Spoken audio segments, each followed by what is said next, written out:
सत्य के साथ। उत्तराखंड, जो देवभूमि के नाम से जाना जाता है, अपने 4 धामों के लिए पूरे देश में मशहूर है। केदारनाथ, बद्रीनाथ, गंगोत्री और यमुनोत्री। ये धाम लोगों की आत्मा को शांति और मन को सुकून देते हैं। लेकिन अब देवभूमि में जुड़ने जा रहा है एक नया धाम, जो धर्म के साथ नहीं बल्कि देशभक्ति की वीरता की भावना से जुड़ा है। इस धाम का नाम है सैन्य धाम। ये वो स्थल होगा जहां हर मिट्टी का कण देश की कुर्बानी देने वाले वीर जवानों की कहानी बताएगा और हर विजिटर को देशभक्ति का अनुभव मिलेगा।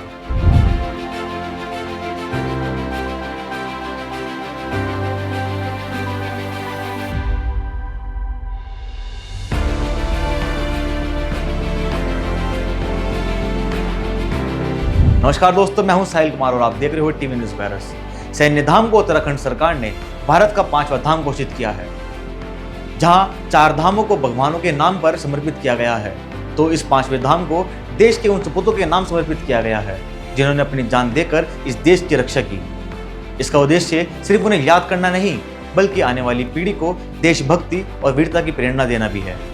ये भव्य सैन्य धाम देहरादून के पोंदा क्षेत्र में लगभग 50 बीघा भूमि पर बन रहा है। यहाँ शहीदों का स्मारक, वीरता दीर्घा, मिट्टी का कलश और ऐसी दीर्घाएं होंगी जहाँ देश की असली कहानी जिंदा रहेंगी। हर आने वाला यहाँ सिर्फ देखकर नहीं बल्कि महसूस करके गर्व और सम्मान का अनुभव भी करेगा। मुख्यमंत्री पुष्कर सिंह धामी के नेतृत्व में इसका निर्माण तेजी से चल रहा है। धामी सरकार ने इसे अपनी राज्य गौरव योजना का हिस्सा बनाया है और लक्ष्य है कि यह धाम पूरी तरह से जल्द तैयार हो और न सिर्फ एक पर्यटन स्थल बने बल्कि श्रद्धालुओं और आने वाली पीढ़ी के लिए देशभक्ति और वीरता का प्रेरणा का स्रोत भी बने। ये धाम एक राष्ट्रीय स्तर का स्थल बनेगा जहां स्कूल और कॉलेजेस के स्टूडेंट्स भी आकर सीख सकेंगे और देश के मूल्य को समझ सकेंगे। उत्तराखंड को वीरों की भूमि कहा जाता है और यहाँ के जवान हमेशा से देश के लिए अपनी जान देने के लिए तैयार रहते हैं। इसी वीरता को समर्पित करने के लिए सैन्य धाम बनाया जा रहा है। ये धाम एक सांस्कृतिक और प्रेरणादायक कॉम्प्लेक्स होगा जिसमें शहीदों के सम्मान के लिए अमृत कलश हॉल, वीरता दीर्घा, ध्यान केंद्र, परिवारों के सम्मान के लिए स्मृति दीर्घा और राष्ट्रीय ध्वज स्थल शामिल होंगे। हर जगह विजिटर्स को देशभक्ति और सम्मान का एहसास होगा। सबसे भावनात्मक हिस्सा होगा इसका मिट्टी अभियान। सरकार ने शहीदों के घरों से मिट्टी लेकर अमृत कलश में एकत्रित किया है। ये मिट्टी पूरे उत्तराखंड की वीरता और कुर्बानी की खुशबू लेकर आएगी। सोचिए, जब एक ही जगह देश भर की शहीदों की मिट्टी होगी तो वहाँ हर विजिटर की सांस में देशभक्ति का एहसास होगा। सैन्य धाम को एक राष्ट्रीय स्तर का टूरिज्म स्थल भी बनाया जा रहा है।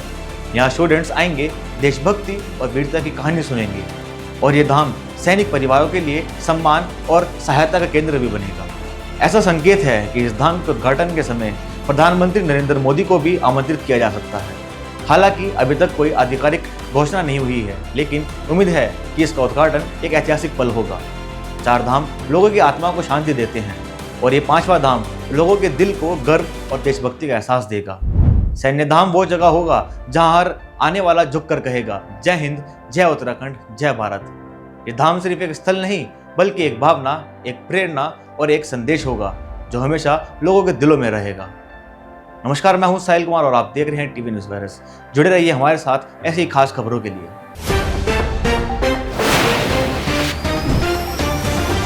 सत्य के साथ।